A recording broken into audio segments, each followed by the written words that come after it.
Hi there, welcome to FMCG by Alex. Today I would like to talk to you about trade marketing and, in particular, sampling and what it can do for your business. As usual, let's start with the why. So, why sample? Sampling, in essence, has the goal, the target to induce trial, leading to purchase. So, you hope when people try your product, try before you buy, you purchase it. They can experience the taste, the texture, etc. So it's more about trying a product, feeling it. In essence, it's the senses. Most people are visual, some people are auditive, and some people are kinesthetic. Kinesthetic meaning you need to touch and feel. So all these senses are stimulated when you sample because you see the product, you hear the story from the sales promoter, and you can taste the product. So you can feel the texture basically. Then last but not least, it's direct response from the consumer. So if they don't like it, like the guy you see here below, you immediately know. So the responses are clear to the sales promoters that you hire. If you attach a survey to it, that can work, that can also backfire. Most people, when they are shopping, they are very busy, so they would not like to be bothered by all sorts of promoters, and filling out a survey is an extra bother. But you know can also be simple, like you can see the reaction to people when they taste something, whether they like it or not. So what are the best products to sample? So it's hot or cold beverages. So make sure that the product is hot or cold. So when you serve, let's say, a soft drink, you really need to make sure it's cold. Make sure you have enough, so this you don't run out before the crowd is out. Individually wrapped food, that is, can be candy, can be something that is really, a cookie or something like that, individually wrapped, and it's easy to pass out. It's very hygienic.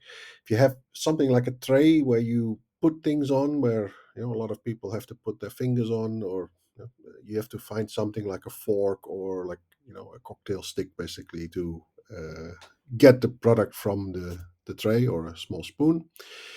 It's less hygienic, especially in these times when we have just gone through a global pandemic like COVID. Yeah, then people are less likely to try like that. So if you have something individually wrapped, it's easier.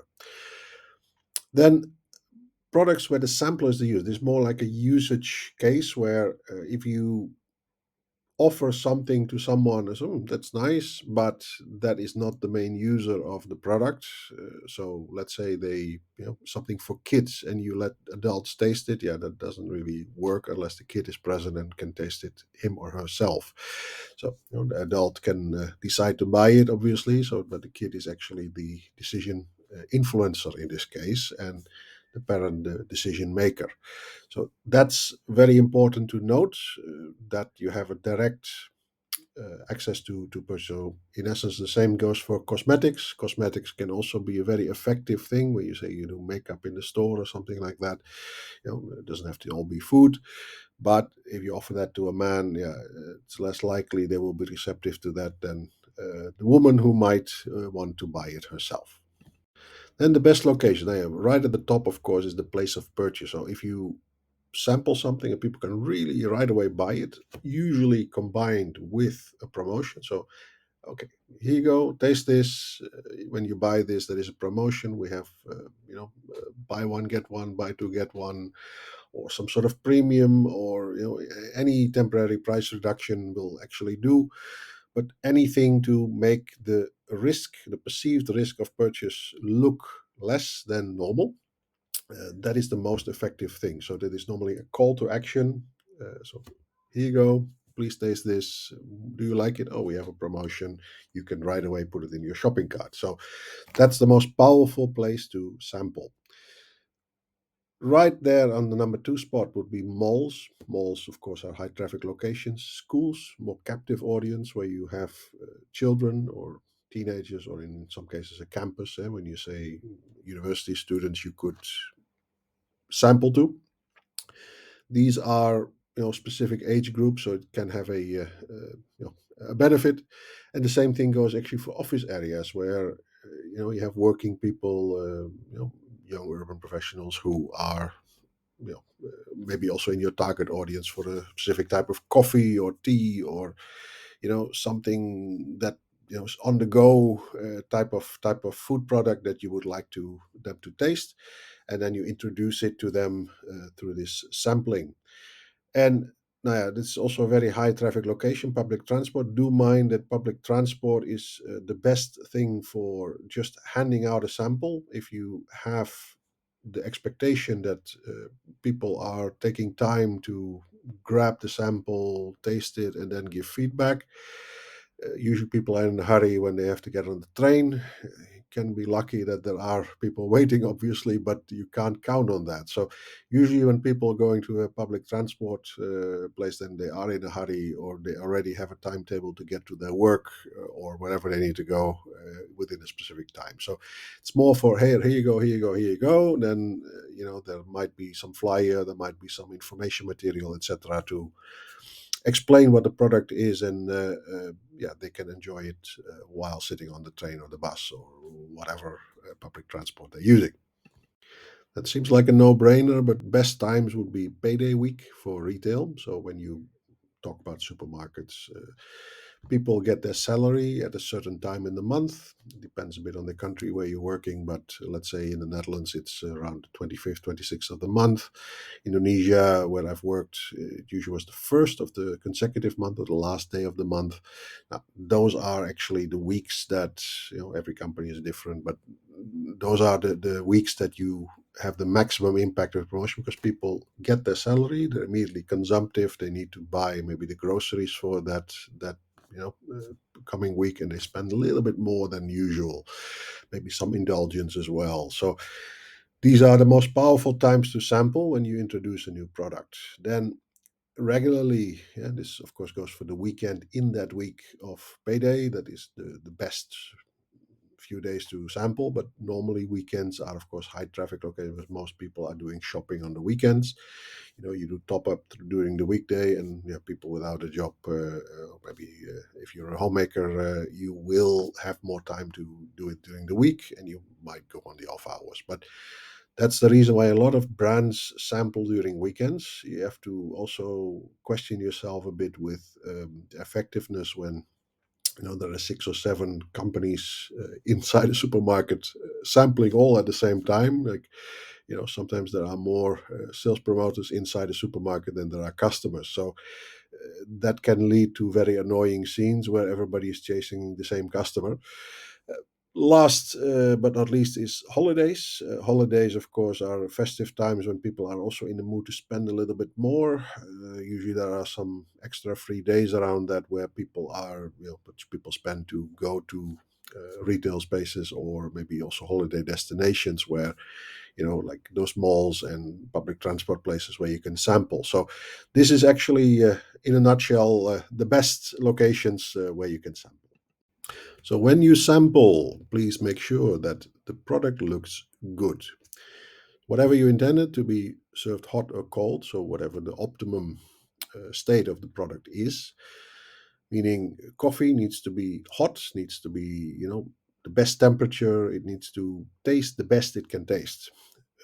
Beverages like a soft drink, for example, are best served cold, or iced tea. Now, iced tea that is not cold is not really iced tea. So, most beverages, when it doesn't come to hot beverages, they are best served cold. Then, even though it kills the taste a bit, people are experiencing it as a very positive thing. So, that is one of the things that we've learned the hard way. I've basically seen that.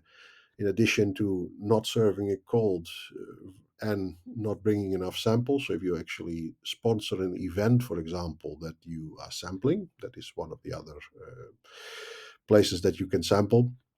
If you sponsor an event or you spend money to get a place to sample and you don't bring enough samples, yeah, that is a waste of money. Then the product is not in optimum condition, or doesn't look good, or when it's food and it's out of the fridge for a long time, but it's supposed to be refrigerated. Now, that's something you have to keep in mind, that it doesn't look appealing, and the first introduction is not a positive one. Now, one other thing I would really like to stress is, don't be pushy, and give your team that instruction as well. So, like I said, this example of sometimes there are more sales promoters inside a retail area than There are customers. Now, in those off moments or off peak moments, you need to be respectful of the time and respectful of customers' private space. That is something that is very annoying when someone is trying to you get your groceries done and someone is trying to chase you with a teller full of samples for you. So and then for sampling, rotate daily if possible. So you have this optimum promotion. In my other videos, I've already touched on this as well. But if you look at a supermarket, there are, let's say, a couple of thousand people that go to this supermarket in a period of, let's say, 2 weeks. So maximum 2 weeks inside the same retail outlet, then everybody has experienced the product, has seen the product. But for sampling, we've noticed that rotating daily if possible, so meaning you have a supermarket chain and you have the ability to go to different outlets, try and rotate the different outlets basically. Um, Having said that, there are outlets that are busy and there are outlets that are not so busy. So prioritize obviously the busy outlets, but sometimes a not so busy outlet that might be ignored by all the brands, and then you're the only game in town. That could also be a very positive thing, depending on, of course, which area you want to go and which target audience you have. So every brand has its own profile. So profiles meaning like this could be premium, this could be for middle low, anything in between. It could be for kids. You have to go to places where these consumers are most likely to go. Supermarkets are in certain areas. They serve a certain customer group, so they have a certain profile for their customers. Now, if you have good relationships with the buyers in the trade marketing team inside a retailer, they will pick out the right outlets for you. They have recommendations. They can share some data with you. Okay, this is the profile of this outlet. These are the purchases. This category is actually very big in this outlet. Now, all these things are possible for you to gouge up front before you invest money and time in setting up sampling in an outlet.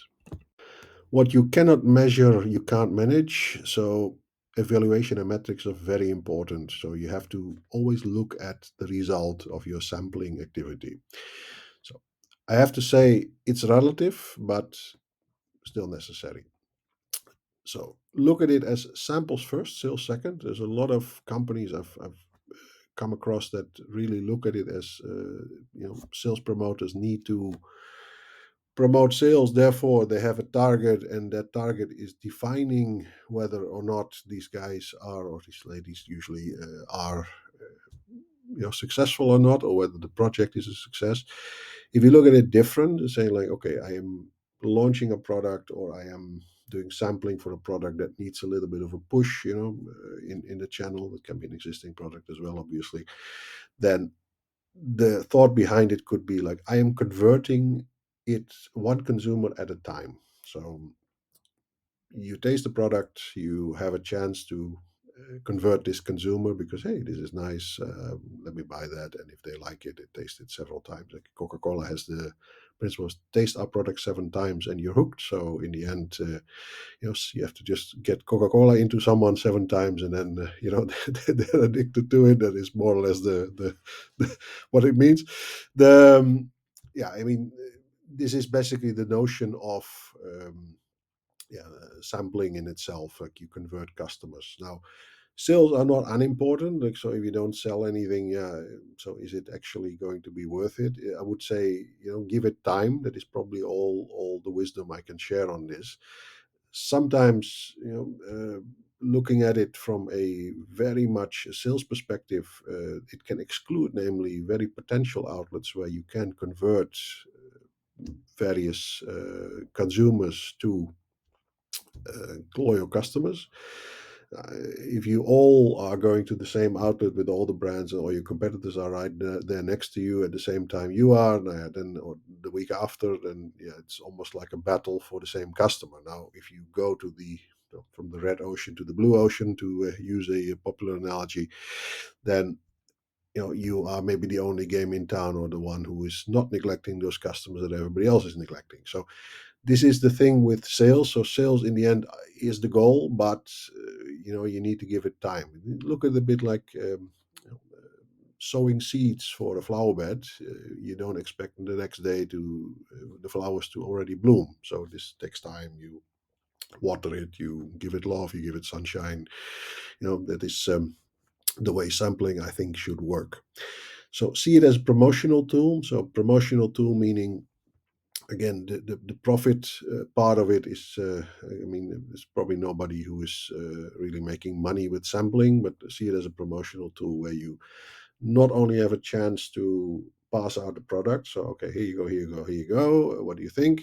But you also have a chance to tell something about the company. It depends a little bit on the location, depends a bit on the country, but about the brand, etc. So you can make a show out of it where you create something fun.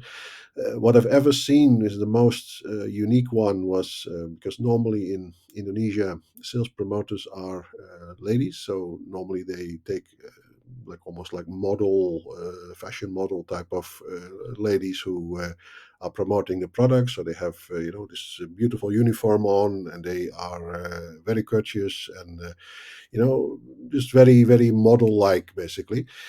And there was one brand that was aiming at kids, and they were employing a now what I would call a grandma who was dressed like a cowboy or a cowwoman, cowgirl, sorry, cowgirl, and she was basically talking to these kids and trying to sway them to try the product. So that was something that was completely unique for that country at that time. So we're talking really about maybe 15 years ago already, which is a quite unique way of approaching it. Yeah? So standing out, okay, you have the next pretty lady in a uniform standing there with a tray of your product. Yeah, is that going to really make people try it because there's maybe five others who are in the store at the same time? If it is something unique, we say, hey, that is something I've never seen before. That could also be standing out in the crowd, basically. Um, Depending on the evaluation of sales results, the number of samples that actually went out, you need to tweak the training. So your team needs to maybe adapt their modus operandi, basically, and you need to tweak your offering and also maybe the promotion that is attached to it. So the most powerful thing, again, I stress it, you have the sample, there is a promotion. So you like the sample, you can buy the product on promotion. That is magic in in motion, so to speak. That is something you need to tweak and you need to fine tune based on this evaluation. We've come to the end of this shorter video this time. I hope you liked it. Please don't forget to like and subscribe if you liked what you saw. If not, then don't. And otherwise, I'll see you in the next video. Thank you. Bye bye.